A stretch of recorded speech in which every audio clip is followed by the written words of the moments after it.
Nasagip ang dalawang sakay ng isang bangkang nasa gitna ng dagat na sakop ng Balabac, Palawan.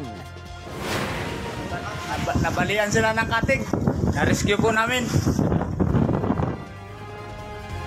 Ayon sa Palawan Provincial Disaster Risk Reduction and Management Office, hinampas ng malalakas na hangin at alon ang bangka kaya nasira ang katig nito. Hinila ng speedboat ng PDRRMO ang bangka hanggang makarating sa Candaraman Island. Maayos naman daw ang lagay ng dalawang sakay.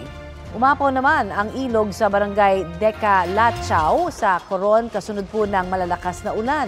Dahil dyan, binaha ang ilang kalsada at pahirapang tumawid ang mga residente.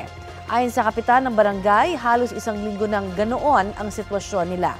Sa buong bansa, umakyat na sa 23 ang nasawi sa magkakasamang epekto ng hanging habagat, mga bagyong Ferdy, Hener at Helen.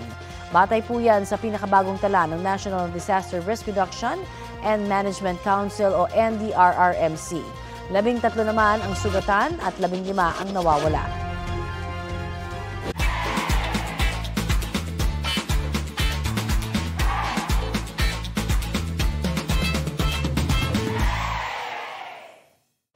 Kapuso, para sa mga maiinit na balita, mag-subscribe sa GMA Integrated News sa YouTube. Sa mga kapuso naman abroad, subaybayan nyo kami sa GMA Pinoy TV at sa www.gmanews.tv.